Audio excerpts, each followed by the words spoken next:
Clase virtual 5. El tema a tratar para esta clase es la oralidad en el campo del derecho.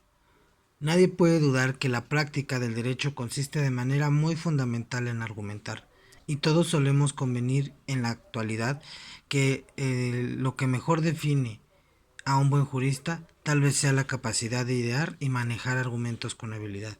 Sin embargo, son muy pocos los juristas que han leído alguna vez algún libro sobre la materia, y seguramente muchos ignoran por completo que exista algo así como una teoría de la argumentación jurídica.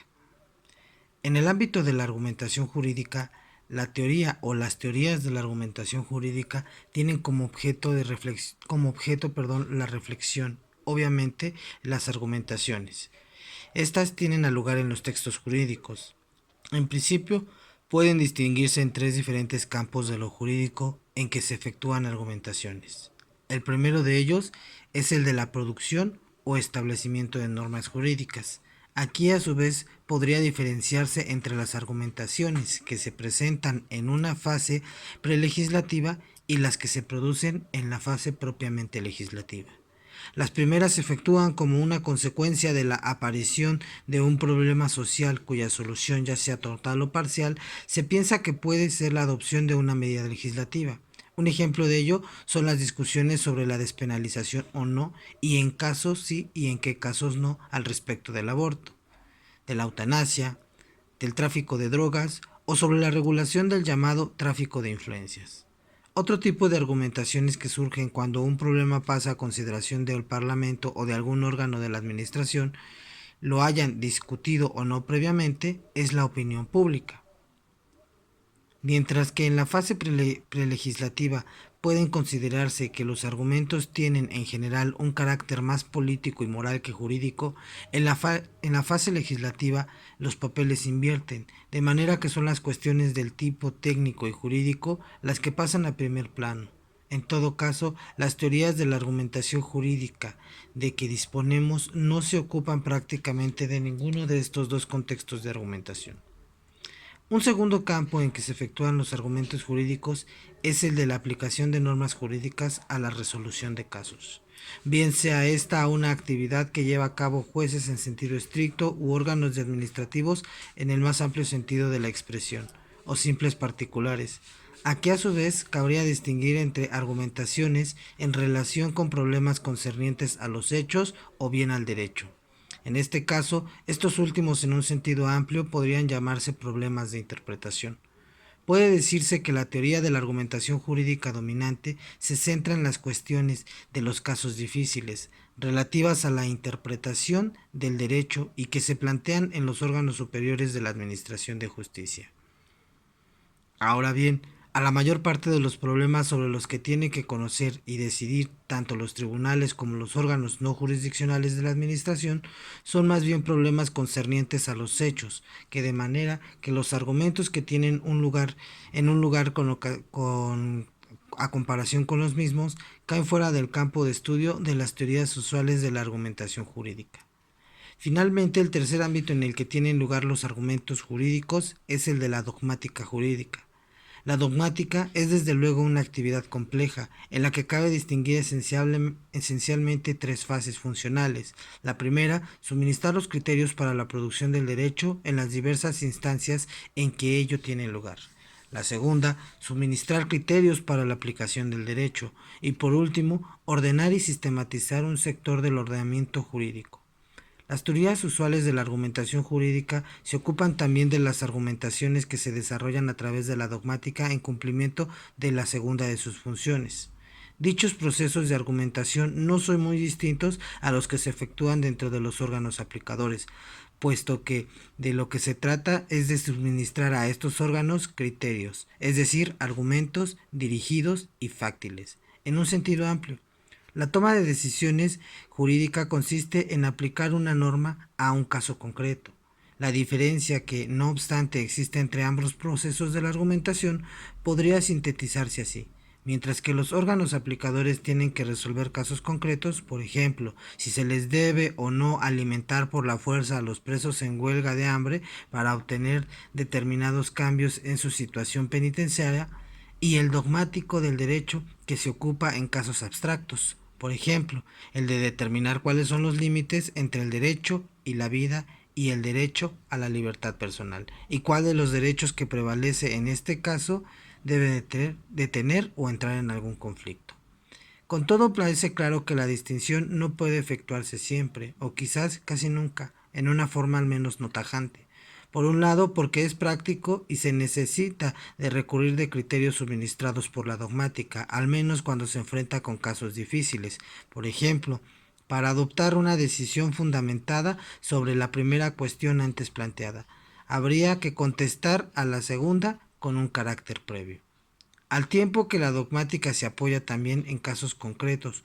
Por otro lado, porque en ocasiones los tribunales tienen que resolver casos abstractos, esto es, sus decisiones pueden o no consistir simplemente en ordenar a X pagar una cierta cantidad de dinero o en absolver a Y en determinado delito, sino que también consiste en declarar determinada ley, que ya sea que es inconstitucional o no, que un reglamento es ilegal o no, o que cierta norma debe interpretarse en cierto sentido. Por lo demás, algunos tribunales, al decir en un caso concreto, crean jurisprudencia, lo que significa que la regla en la que basan su decisión y que viene expresada en un fallo tiene un carácter general y abstracto y vale, en consecuencia, para los casos futuros.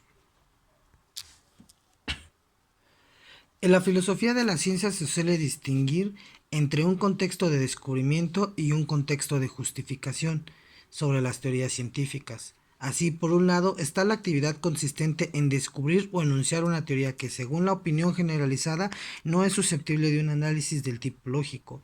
Lo único que cabe aquí es mostrar cómo se genera y desarrolla el conocimiento científico, lo que constituye una tarea que compete al sociólogo y al historiador en la ciencia.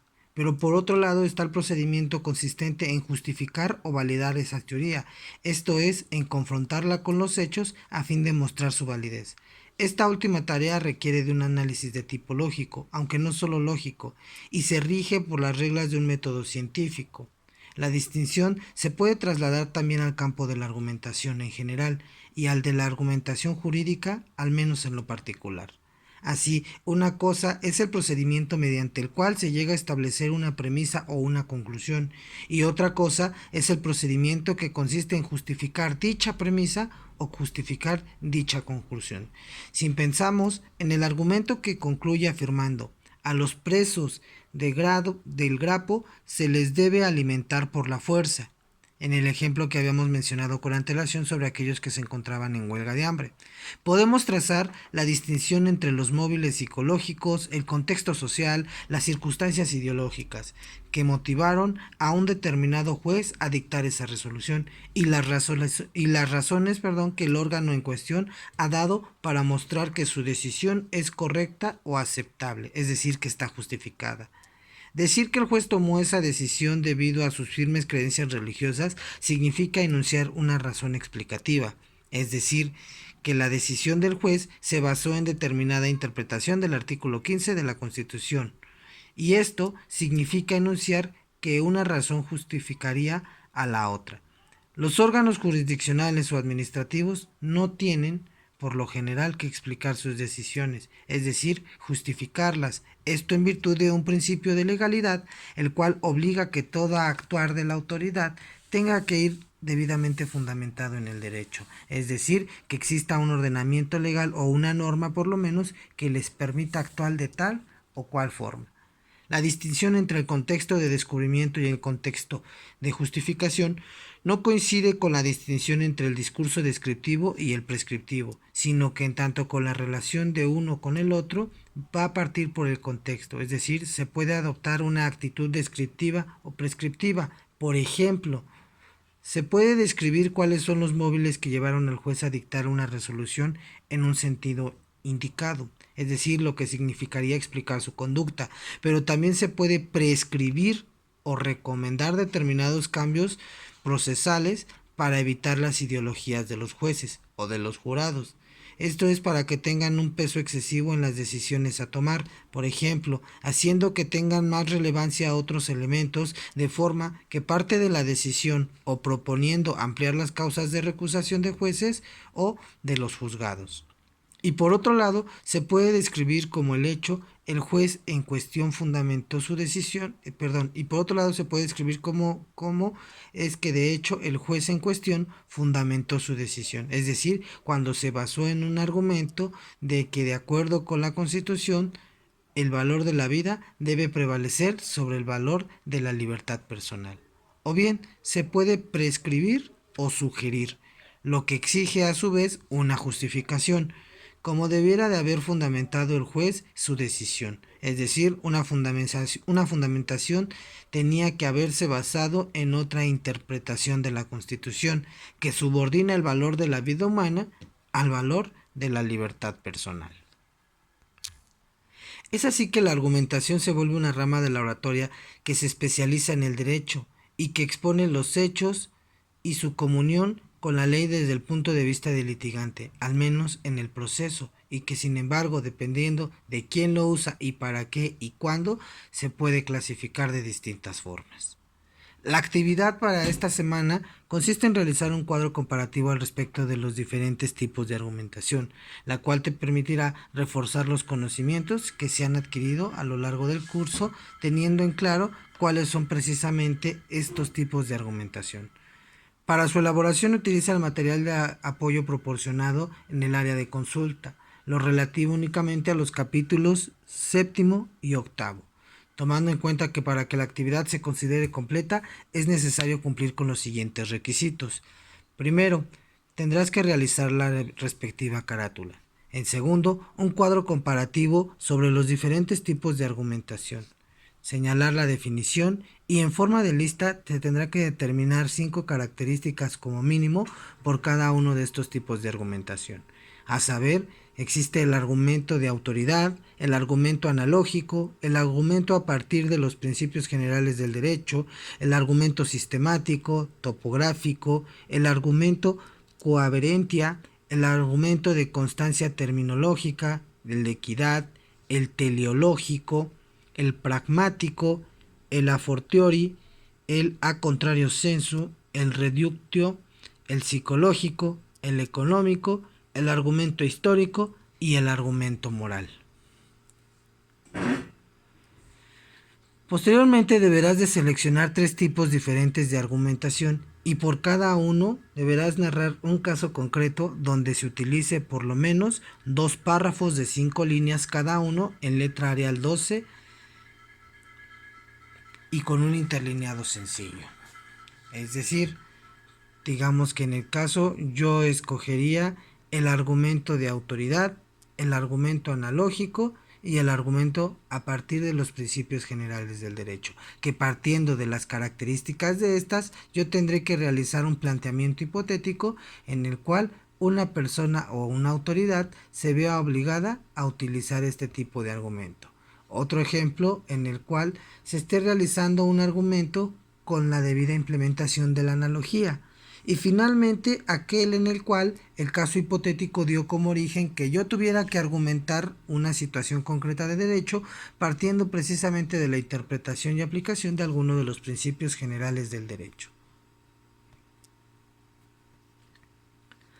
Nuestra actividad la vamos a presentar en un archivo en formato Word. Esta la tendrás que enviar a través del espacio titulado Actividad 5 disponible en el área de entrega de actividades. La elaboración de esta actividad es de carácter individual, consolidando precisamente los conocimientos que se han adquirido durante esta clase. Te invito a que en caso de tener algunas dudas al respecto de esta actividad, participes en el foro correspondiente a la clase virtual número 5, donde a la brevedad procuraré satisfacer todas las dudas que llegues a tener. Finalmente, por lo que respecta al proyecto del proyecto del integrador, se te invita a realizar tu avance en tiempo y forma de acuerdo a las indicaciones dadas con antelación en el apartado de proyecto integrador y finalmente a que cumplas con la conferencia que se efectuará para esclarecer cualquier duda y terminar por concluir la presentación al respecto de la clase virtual número 5.